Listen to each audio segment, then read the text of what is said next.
D'ici quelques instants, nous allons recevoir quelque chose qui va révolutionner l'histoire de Dragon Ball Z.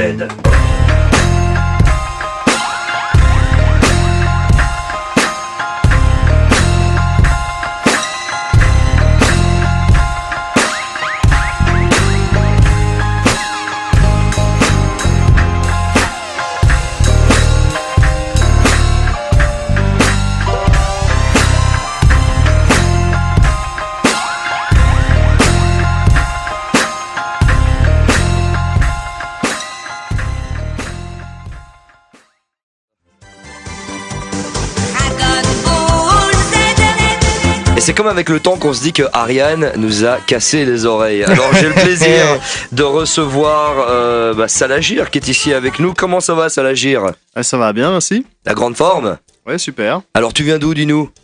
Je viens de Paris. De Paris, voilà, gentiment. Alors quand même, Salagir, tu es le scénariste qui est en train de choper des milliers, une cinquantaine de milliers de personnes par jour sur le site internet. Je peux même dire des centaines de milliers facilement, puisque c'est pas tous les jours les mêmes personnes qui reviennent. C'est énorme. Vous avez créé la suite de Dragon Ball Z sur internet. Ça s'appelle Dragon Ball Multiverse. C'est disponible sur le www.dragonballmultiverse.com. Raconte-nous comment ça a commencé ce truc-là, là. Eh bien, ça fait pratiquement 10 ans que je fais mon geek de Dragon Ball Z sur Internet. Ouais. Depuis longtemps, je faisais déjà des BD et des scénarios. Et j'avais bien envie de faire quelque chose sur Dragon Ball puisque je connaissais bien le sujet. D'accord. Mais j'avais pas le talent pour le dessiner au niveau que je le voulais. Ok. Donc quand je croisais des bons dessinateurs sur Internet, je leur disais, si un jour t'es intéressé, un petit projet, Dragon Ball, j'ai super scénario, quand tu veux. Donc en fait tout a commencé à partir de l'Internet quoi, en gros. C'est vraiment grâce à l'Internet que vous avez pu lancer tout ça. Ouais, c'est un projet 100% Internet, puisque toute l'équipe Dragon Ball Multiverse, qui est aujourd'hui très nombreuse, on est dispersés à travers la France et le monde. Et le monde? Et le monde, les traducteurs, des modérateurs. Ouais, alors vous avez combien de traductions sur ce site? Je vais même aller dessus en même temps là pour rechecker ça. Vous êtes à combien pour l'instant? Actuellement on est carrément à une vingtaine. Une vingtaine de traducteurs, yeah. C'est un truc de dingue. Alors moi je vais t'expliquer comment ça s'est passé. On peut se tutoyer, hein, ça à l'agir. Ouais. En gros j'étais en radio tout simplement et j'ai un pote à moi qui est fan de Dragon Ball Z tout comme moi. Il me dit Vince, est-ce que tu connais Dragon Ball Multiverse? Alors pendant ce temps-là je vais sur le site. Normalement je l'ai encore dans mes favoris, ce qui est tout à fait normal. Moi à la base je lui dis non, écoute, je connais pas trop. Il m'a montré. Je suis resté accroché et je suis persuadé que vous êtes aussi très nombreux, vous de votre côté, à être accro au truc. D'ailleurs, on va vous appeler d'ici quelques instants. Est-ce que vous vous rendez compte en fait de l'impact que vous avez avec ce machin? J'avoue que quand j'ai chopé comme dessinateur Gogeta Junior qui dessine comme un dieu, je me disais on va avoir du succès, c'est sûr. Mais ce que je m'attendais pas, c'est qu'on ait en quelques mois un succès vraiment phénoménal. Et aujourd'hui, c'est sûr que je pense qu'en webcomic Dragon Ball, on est les premiers. Et ça fait combien d'années là maintenant?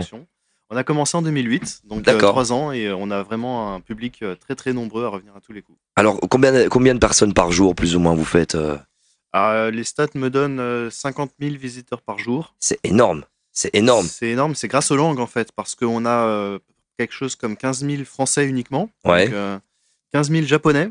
Waouh, quand même. Et les Japonais, ouais, ils sont très nombreux. Et ensuite, tu as tous les autres pays qui nous suivent. Il y a les États-Unis, l'Italie et l'Espagne qui sont très nombreux. D'accord. Et plein de petits pays d'Europe avec, je pense, beaucoup de lecteurs qui ont 12, 13, 14 ans qui n'auraient jamais pu lire une version anglaise. Alors, on va appeler un fan là, de Multiverse là, d'ici quelques instants. Avant ça, moi, j'ai plein de questions. Alors déjà, de 1, Dragon Ball Multiverse raconte la suite de Dragon Ball Z. On est bien d'accord, non pas GT. Qu'est-ce que vous avez fait de GT, en fait? On l'a oublié, il n'a jamais existé. D'accord. Et on fait également... tu peux présenter ton équipe parce que tu n'es pas venu seul, hein, ça faut le préciser aussi. Alors, il y a avec moi Tibarik qui est là depuis très longtemps. Bonsoir. Ça va, Tibarik? Ça va, merci à toi, Vince, de nous avoir invités. Avec plaisir, vous avez des t-shirts qui claquent, les gars. Hein. Franchement, respect. Vous pouvez voir ça sur le www.vince.fm, rubrique radio. Allez mater la webcam, là, elle est actuellement positionnée sur eux. Et puis également, tu es venu avec Berizo, qui est un dessinateur de talent et qui a fait un chapitre spécial que vous verrez en ligne bientôt. D'accord. Donc, c'est pas encore arrivé, ça, sur... Salut à tous. Comment ça va? Ça va, impeccable, merci. La forme, nickel. Eh ben c'est cool franchement d'avoir des fans de DBZ ici dans la place. Alors tu nous l'as dit, pour toi GT n'existe pas. Alors pourquoi? Qu'est-ce qui s'est passé avec Dragon Ball GT là? T'as l'air dégoûté. Il n'existe pas parce que à la base Dragon Ball c'est une histoire écrite par monsieur Akira Toriyama, qui a fait un manga de 42 tomes qu'on connaît tous en France, en Belgique, etc. Et que le dessin animé Dragon Ball Z c'est 7 tomes. Et puis ensuite il a dit j'arrête, je laisse tomber. Et les producteurs du dessin animé ils ont dit non on continue.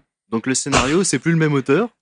Ça n'a plus rien à voir. C'est parti en sucette, hein. Et c'est Transformation 4, un gorille en Super Saiyan, voilà, c'est parti vraiment en sucette. Bon, on va pas non plus faire les personnes qui sommes trop geeks du truc, il faut que ça reste toujours accessible. Alors tu as préféré raconter la suite juste après la saga de Boo, c'est bien ça? Tout à fait, voilà, en suivant le manga. Donc comme on faisait du papier, on continue du papier par du papier. Enfin, même si c'est sur le net, il n'y a pas beaucoup de papier, mais c'est de la BD. Voilà, alors là maintenant je suis sur le site, là, je vois que vous êtes arrivé quand même à 362 pages, c'est énorme, c'est un truc de dingue, plus des petits bonus là, des mini-comics et tout ça et tout ça.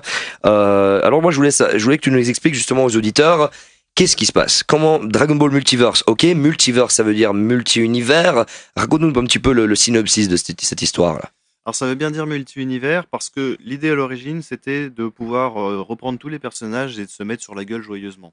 D'accord, donc des personnages qui ne se sont jamais rencontrés ou qui n'avaient pas le même niveau, on va dire... Voilà, et puis surtout qui pour la plupart sont bien morts. Oui, voilà, en plus. Donc comment faire pour les faire tous revenir? On pouvait ressusciter tout le monde, mais j'ai trouvé ça un peu trop basique. Et l'idée du multi-univers qui ressemble un peu à Sliders, qui ressemble un peu au multi-univers Marvel, était une bonne occasion de revenir tout le monde, de faire revenir tout le monde et de leur donner aussi une petite histoire à eux. Par exemple, si Cell avait vaincu Son Gohan, qu'est-ce qu'il aurait fait après? Il a sa petite histoire. Ah ouais, voilà, vous développez toute cette histoire autour, quoi. Et on a développé plein d'histoires parallèles pour expliquer la vie des méchants qui ont gagné et la vie d'autres gentils qui ont gagné à la place de l'équipe qu'on connaît, ce qui nous fait les chapitres spéciaux pour lesquels nous avons de nouveaux dessinateurs. Non mais c'est un machin de malade. Alors bon, des années de travail quand même. Quand vous dites que vous êtes beaucoup à bosser là-dessus, vous avez combien de dessinateurs par exemple? Alors, en ce moment, j'ai en contact une dizaine de dessinateurs et on peut dire au total que 20 dessinateurs différents ont touché à DBM, même si pas tous n'ont terminé leur travail. Et il faut préciser en même temps que le truc est gratuit, quoi. C'est gratuit, c'est sur internet et ça attire des gens, la plupart du temps c'est des grands fans de DBZ qui se disent j'ai bien envie de faire un chapitre là-dessus. Il y a des amateurs, il y a même des professionnels qui m'ont contacté, malheureusement ils n'ont pas le temps de faire un chapitre spécial. Ah ouais, bien sûr. Mais qu'est-ce l'idée par exemple d'amener ça, on va dire de manière plus commerciale, le vendre par exemple, sortir les tomes et tout ça, je sais pas, avoir une maison d'édition, c'est un objectif dans l'avenir ou pas du tout?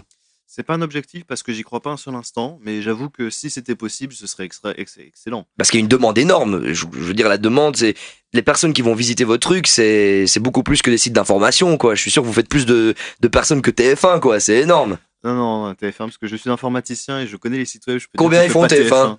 Bah, TF1, je sais que si tu mets une pub sur la page de garde de TF1, t'as 1 million de clics dans la journée. 1 million de clics dans la journée, sur la pub. Ah oui, d'accord, non, c'est vrai que c'est pas mal ça. Hein, oula, non, je me calme, je vais un petit peu me calmer. D'accord, bon, on avait quelqu'un qui voulait qu'on l'appelle là, et qui voulait parler, c'était le plus grand fan visiblement là. Il s'appelle Merveille, Merveille ou Merveille, on va voir.